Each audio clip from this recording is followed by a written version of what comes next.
Hi, folks. Thanks for tuning in again for a few minutes with me, Mrs. Menzel. So, today I wanted to fill you in on a few things, give you some insight, reflect on a few things, and then connect it all back to you folks. So, first, as you know, I wasn't here on Friday. I actually took my personal day.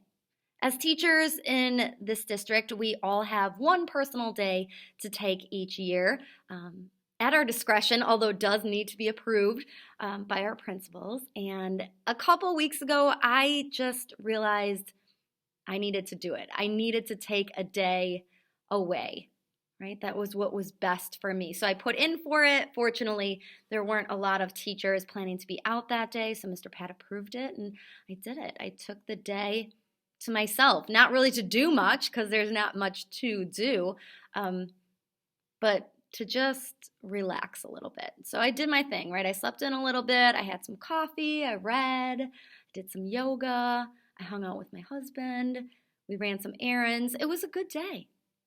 It was made even better because Thursday afternoon after school, I was talking to some teacher buddies here, and they're telling me to enjoy my personal day, and one said, "Hey, make sure you do not look at your laptop on your personal day." And another teacher buddy was standing around and he said, "Yeah, right. Like she's going to go a day without checking her email." And that's all I needed, right? Because challenge accepted, then I was going to make sure I definitely didn't log on my personal day. And I didn't because I'm stubborn like that. Once I put my mind to it, gosh darn it, I'm going to do it, or not, in this case, not do it, right? I'm going to show that resistance. So I didn't check my email. I actually didn't until this morning, and you know what? Everything is fine. The world continued to spin without my physical presence here at school. It was all okay. So I think there's a lesson in that. Something else happened, though. Thursday night, we had a swim meet. Went really well. Thank you for asking. And then I went home. I had dinner. And then I had to solidify my sub-plans for Friday. So I did that, and I scheduled some posts for Google Classroom to be posted Friday morning.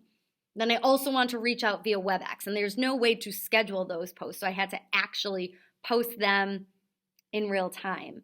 So I did so, I want to say, it was like 10:30, maybe quarter to 11 at night. I was shocked and actually a little disheartened that so many of you saw that post late on Thursday night. It was amazing to me, right? I thought for sure you would be resting, relaxing, sleeping maybe. Not only did so many of you see it, but a bunch of you actually clicked on the lesson plan to take a look at Friday's lesson.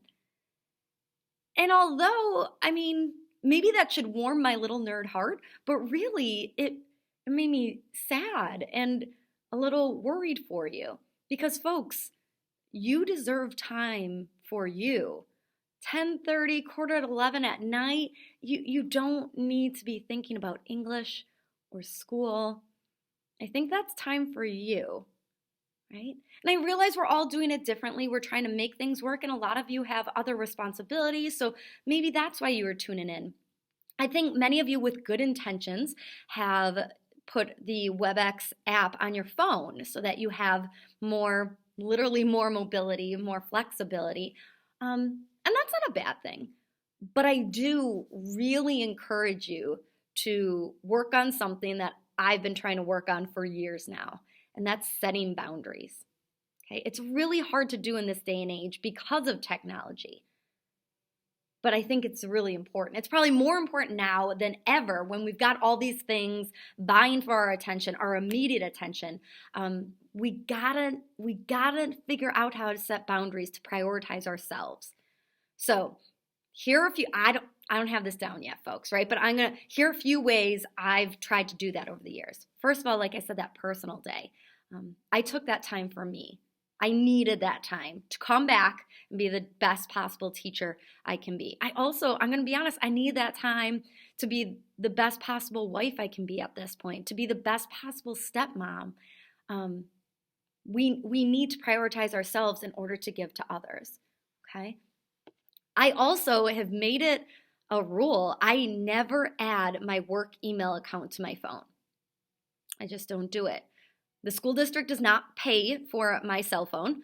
I don't, I mean, English is important, but it's not like I'm not a surgeon, right? I don't need to be contacted for emergencies at any point in time during the day or night. So that's one of the boundaries I've set.